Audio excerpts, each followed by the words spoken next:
Okay, so this is how the basic fundamental of my game prototype.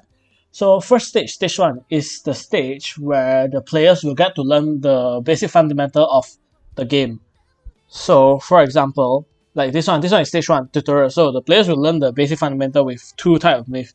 So let's take a look. So the first one, I'll have a tip saying don't leave the ground around this myth. If you leave the ground around this myth, then you'll take damage. For example, let me test out. Okay, boom, you see, like I minus a lot of HP, and then my HP is left with 16. And also, I cannot touch the myth. If I touch it, I also minus HP. For example, look, boom, oh, I touched too long. Yeah, that's what happened. And since this is just a prototype, I did implement the level up, but I haven't implemented like the attributes function yet. So like once I implemented the attributes, then maybe there was like HP, damage and stuff according to what I showcased on previous proposal. So I'll use random so that the damage will not be constant. The damage will fall between a certain range. So yeah. So now let's take a look. So when I hit the enemy current is like -1, but after I implement the damage, the strength or something attributes, then the damage will floating around a certain range. Sorry. So once I get the energy, then there's chance of me level up. Depends on how much energy I need for each level. So yeah. Okay. So this is like the tutorial. So now the players know how to fight against the enemy with the jumping type. So now it's like move on to the next myth. Don't run too fast around the road or else you'll get isekai, which like is a reference of you getting run over by a truck. So like, oh, this one you cannot run too fast. If you run higher than a certain speed within this area, let me try. I'm very scared I will die. Okay, it's okay. Alright, you see? I'll minus HP. So this one is same. If I touch, I also minus HP. So if I kill him, I also get an XP. Yep. Right. So this is basically how it works. So I need to be careful. And also the active range is very short, so it's impossible for me to stand outside of the range of the myth to attack. So this is basically the prototype for stage 1. Now let's go. So this is how the stage 2, which represents all the puzzle stage. So like now we need to let them learn the game practically. Just now we train the players by letting them take damage and learn. Now we combine the obstacles. So let's see. Boom. So now I deal damage. And then right, so usually the players either they'll go after they kill this myth. So it's either they go on the right to proceed or they go left. Most players go left because like it's like a nature of players. They will do as much side quest as possible before they proceed the main quest. So from here they see, oh, press the button. So once they come, I'll zoom in into the button, into the door, so they know they need to come and come here. Okay, so now, okay, slowly, 1, 2, 3. Okay, I kill the myth, then I come here. Right. So now the next one, what we're facing is special block. So usually players will saw, oh, it's a block. Okay, I jump. You move. Okay, I made a certain thing to block them from falling, but not on the red one. So this is like a trap for the player. If they don't figure out, then they'll be in big trouble. Okay, I am in a big trouble. All right. So allow me to continue from there.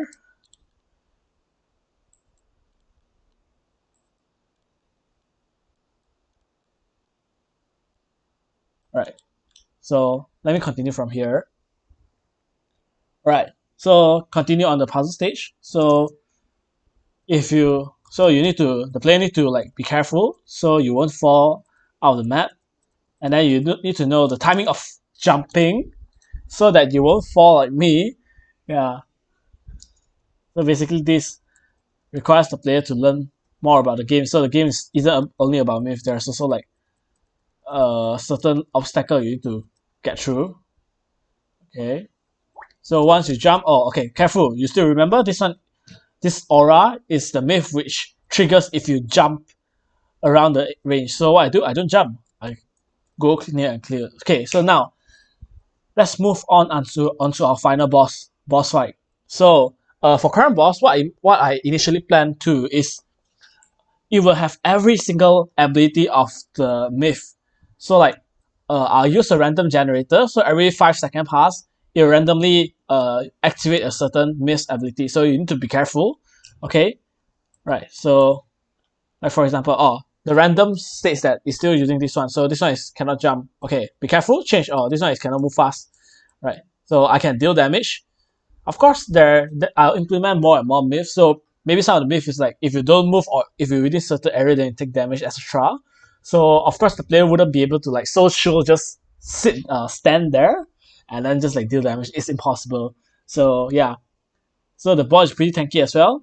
Yeah, so this is the concept of the final boss lah. So basically you keep on switching states. If the boss goes to the second stage, which according to the story is in the no Excalibur route, then what happened is he will use multiple aura at the same time. So for example, you cannot move too fast, you cannot jump, and maybe you cannot stay still or else you take damage. This kind of debuff will make the player suffer a lot. So this is like how worthy it is as a final boss. It can use every single ability of the previous boss. Of course, I won't like specifically mention the ability. So the player need to learn themselves. So they need to make mistake, then they learn. But for my game, I do not plan to make them do mistake and then they restart entire state. So that one, it's like Mario. So Mario, once you touch, then you die, then restart from the beginning. So I do not want to do that.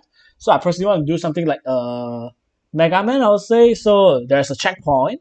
So once you reach a certain checkpoint, then it'll store your respawn position there. Yeah.